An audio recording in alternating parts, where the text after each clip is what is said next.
Pwede ba ako na lamang para di ka na rin muling mahirapan? Pwede ba ako na lamang para wala ka na rin kailangan?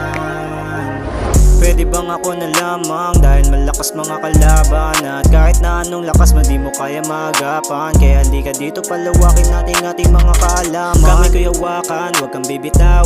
Dami pa namang gahaman na lumilitaw. Sadyang uubusin ang iyong natitirang lakas hanggang mapunta ka sa dilim at di ka na makalabas. Pero huwag mag-alala, ako ang bahala, dahil tila para bang batala pag ikaw kasama. Handa sa gipin pag ikay walang wala na, di mo na rin kaya tuparin ang mga sana. Kaya naman sana iyong mapansin na hindi ka lang nag-iisa, ako'y nandito rin. Kahit anong paraan aking gagawin, matupad lang ang aking tanging hiling na pwede ba ako na lamang para di ka na rin muling mahirapan?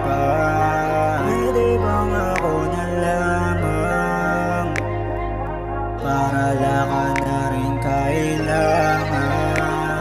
Kasalanan ko, ako ay nahulog sa babaeng magandang hubog, pero di ko na malayan nakatapak pala siya sa mga bubog. Pero la akong bakit, tuloy lang sa sugod upang ikaw ay makawala sa iyong dinadaanan, at di ka na muli pang mahirapan sa mundo mo na iyong kinakalaban para lamang makamit ang iyong kinakailangan. Kagandahan ng tanging lakas mo, kahinaan mo rin yan alam ko. Binibini sa umaga paggabi, Magdalena, mag-isa mong tinatakbo ay mong parang dilema. Pero ako'y handang maging susi sa mundo mong parang Zelda, kaya sana naman wag mo nang ibenta at ikaw ay muling magising sa katotohanan para matupad aking hiling na pwede ba ako na lamang para di ka na